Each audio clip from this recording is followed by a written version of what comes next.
Yes, this is how you make good, proper soup. I'm going to be very honest with you. The first time I heard about groundnut soup, I did not care. I was in the university and I'd gone to see someone and they were like, oh, do you want to eat? I'm like, okay, what is it? And they said groundnut. I'm like, I already like groundnut. I eat groundnut, anything, banana, anything, think of it. I am going to eat groundnut with it. But I gave in and I actually ate groundnut soup and I was like, oh, that is quite interesting. And since then, groundnut soup has literally been one of my favorite soups to make. I don't make it as often as I would want to, but when I make it, I really put my back into it. And today I'm going to show you how to make good, proper groundnut soup. Like, you cannot follow this recipe and be wrong.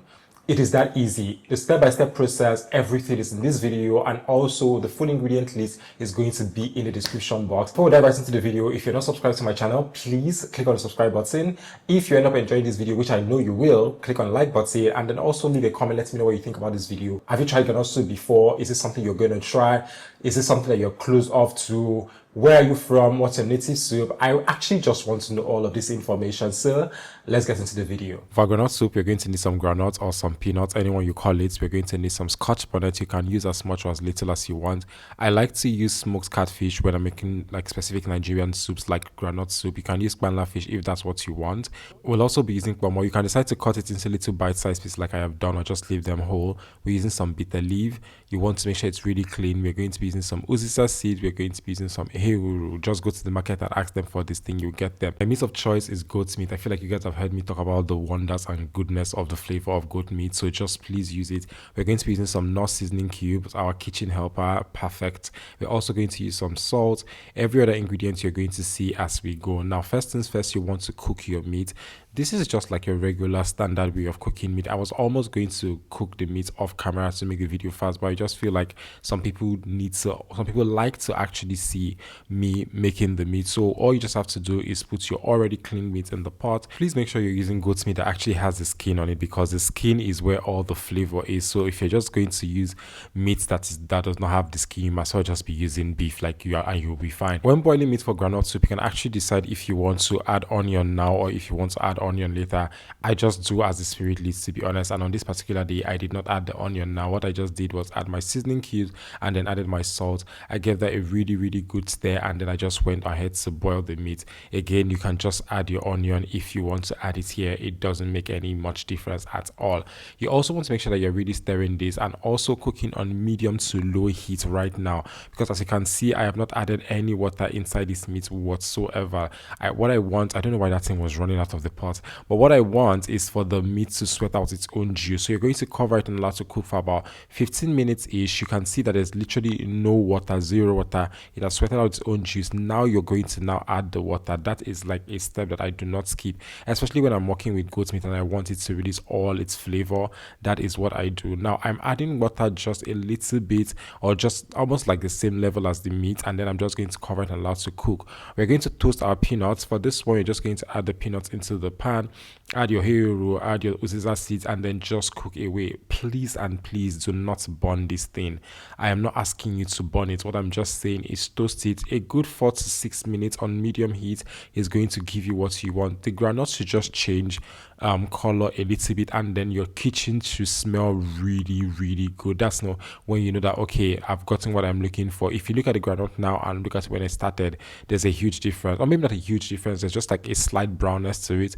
That's exactly what you're looking for. Now we're going to transfer that into our blender, and we are going to add some other ingredients. We are adding some crayfish to this. Some people like to add their crayfish when they actually start to cook the soup proper, but I like to blend my crayfish alongside my groundnuts or my peanuts with other things. So for me, what I'm just doing here is add the groundnut, add the crayfish, add a little bit of pepper as much as I can, and then I added my onion, and that's it. Obviously I'm adding water because that's what's going to blend. Plus you actually do need the water for the actual soup.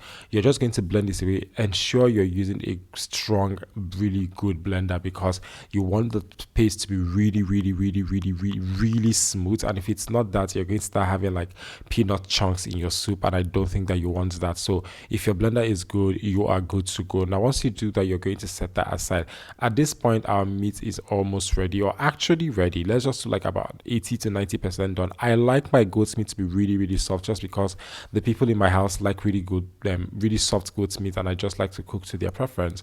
I'm just going to add the Ponmon and then just allow to sit for about 5 minutes before going in with my smoked fish. Like I said, you can actually use groundnut fish if you want to use groundnut fish. You don't have to use catfish. You add that, and then I'm going to add the peanut paste. Can you see how smooth this thing is? I'm going to add a little bit of water to the jug just so I can get out all the peanuts, because you don't want to waste this batter at all, or this paste at all. Now all you want to do is stir this. Because you've added water, you might have to adjust seasoning, but please and please be careful. Don't do too much. Like, it's soup, you don't have to really do too much. Again, just taste it at this point, see if you have to add salt or a little bit of not seasoning cube specifically, and then you're good to go. I'm just adding a little bit of seasoning cube here and a little bit of salt. You can see that I'm actually not doing too much. After adding that, I'm just going to stir and then allow this to simmer for about 1 to 2 minutes before going in with palm oil. It is important that you add palm oil, but also do not add it too much. Like, the soup already has its own natural oil from the groundnut, so you don't want to do too much, right? So once you add the palm oil, you're just going to stir that and then allow to simmer for about 3 to 5 minutes. Once it simmers for about 3 to 5 minutes, it is going to actually thicken up, and the moment you see the soup start to thicken up, that is when you start to add your vegetable. We are using some bitter leaf here. You want to make sure that this is really clean and thoroughly washed so that you don't have sand and whatnot inside your soup. And also just use as much or as little as you want. There's no like one size fits all when it comes to adding bitter leaf to your groundnut soup. Just do what you like and your preference. Plus, again, I always say it is food. Food should always fit whatever it is that you like. Now once you stir that, allow to simmer for 1 to 2 minutes, and that is it. Your groundnut soup is ready. Look at how beautiful this thing is. Just off your screen, you can tell that it is delicious. Now go and recreate this thing. The full ingredient list is in the description box, so you can check that out. If you end up loving this video, please do not forget to click the like button. Do not forget to subscribe to my channel. Do not forget to leave a comment. I am going to be posting one recipe video every week moving forward, so I am going to see you guys in my next video. You can also follow me on other social media platforms at Daniel Chico. See ya. Bye.